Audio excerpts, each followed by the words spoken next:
Hello दोस्तों, एआईडब्ल्यूएस अकाउंटेक channel पे आप सभी का स्वागत है। आज हमारे बीच नाइस पर्सनालिटी एजी कुशवाहा जी को हमने इनवाइट किया है, जिनको इनकम टैक्स जीएसटी में लगभग 15 साल का अनुभव है, अच्छा एक्सपीरियंस है। छोटे-छोटे हम लोगों के प्रश्न हैं, उस प्रश्न को उनके साथ हम लोग साझा करेंगे।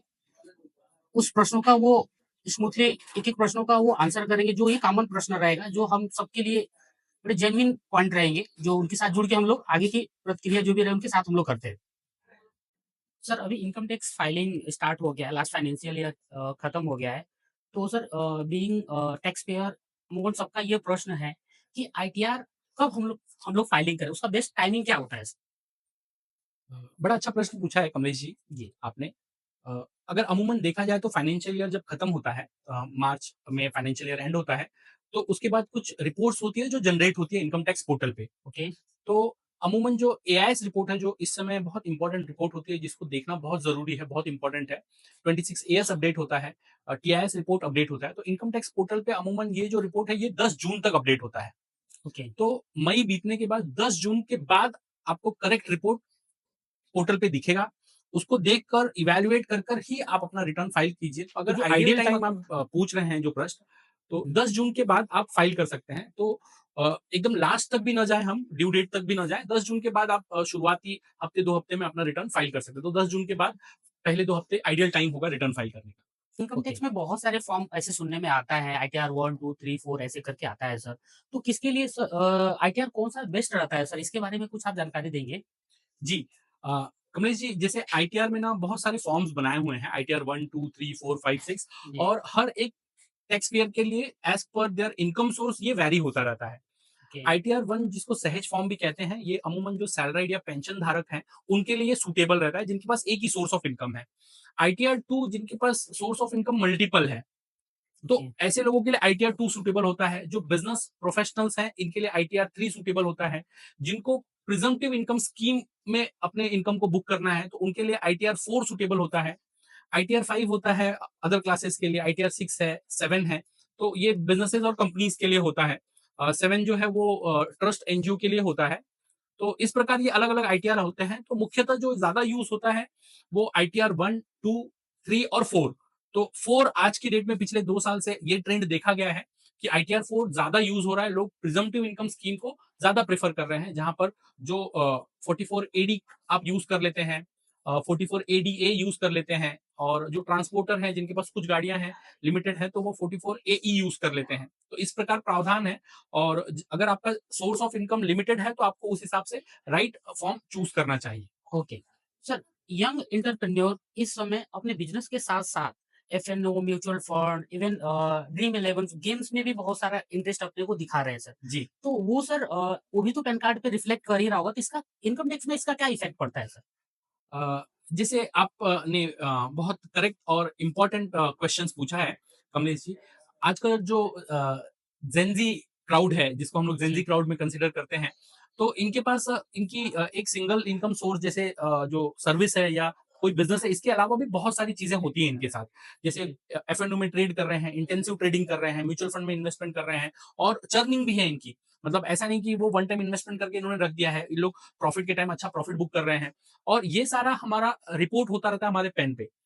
जो रिफॉर्म्स आने वाले पिछले 5 साल में डिपार्टमेंट में हुए हैं, उनकी वजह से ये सारी रिपोर्ट्स हमारे एआईएस रिपोर्ट में आती है। ओके, आपने ड्रीम 11 बताया, तो जो भी ऐसे गेम्स हैं, ये लॉटरीज हैं, बहुत सारे लोग क्रिप्टो में इन्वेस्टमेंट करते हैं, फिर वहां से वो लोग कुछ अमाउंट इन्वेस्टमेंट अपनी रिडीम कराते हैं। तो यस, ये सारी चीजें रिपोर्ट होती हैं आपके एआईएस रिपोर्ट में।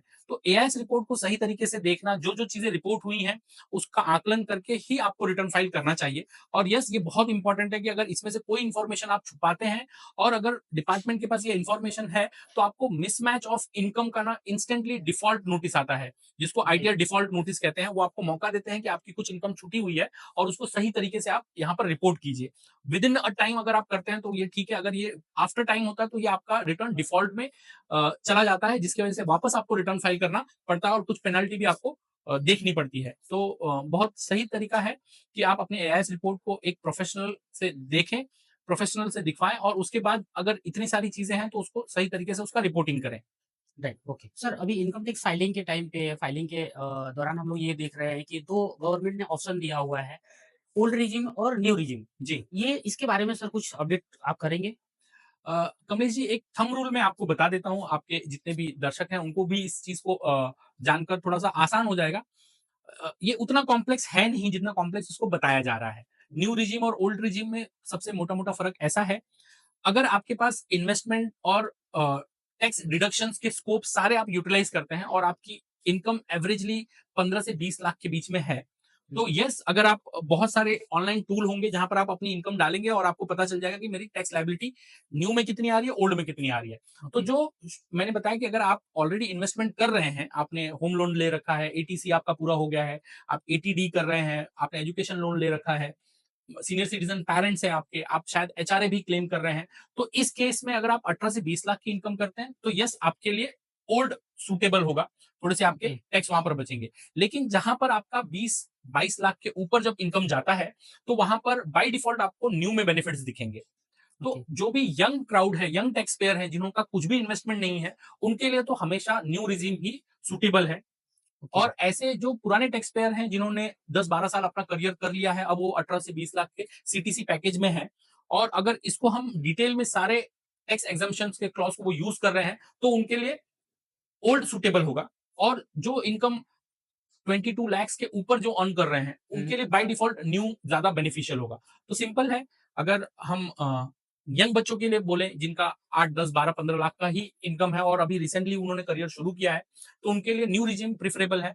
जो ओल्ड टैक्स पेयर हैं, जो पहले से टैक्स भर रहे हैं, उन्होंने एग्जम्पशंस के सारे चीजों को अप टू डेट किया हुआ है, इन्वेस्टमेंट प्रॉपर किया हुआ है, होम लोन लिया हुआ है, इनके लिए अप टू 20 लाख 22 लाख तक न्यू इनके लिए न्यू सुटेबल नहीं होगा, ओल्ड सुटेबल होगा। और उसके ओके, ऊपर जो अपर टैक्स पेयर हैं, 22 लाख के ऊपर जिनका पैकेज जा रहा है, उनके लिए न्यू सुटेबल होगा। ओके, ठीक है, थैंक यू। चलिए, धन्यवाद। बहुत-बहुत धन्यवाद आप सभी का, जो हम लोग के अवेयरनेस प्रोग्राम में आप सभी सहभागी हुए, जुड़े। ऐसे छोटे-छोटे वीडियो हम लोग डे टू डे चैनल के माध्यम से रिप्रेजेंट करते रहते हैं। आपके भी कुछ प्रश्न इस संबंधित इनकम टैक्स जीएसटी से संबंधित कुछ भी रहे तो आप सोशल मीडिया के किसी भी माध्यम से जुड़ के अपने प्रश्नों को हमारे बीच साझा कर सकते हैं। इसका प्रत्युत्तर हम लोग प्रयास करेंगे, इंस्टेंट इस पे हम लोग डिस्कस करें। धन्यवाद।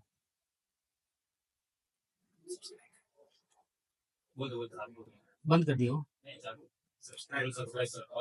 और हमारे चैनल को सब्सक्राइब करिए। आपका प्यार जैसे बढ़ेगा वैसे हमारी उम्मीदें बढ़ती हैं और वो एनर्जी का काम करता है सर।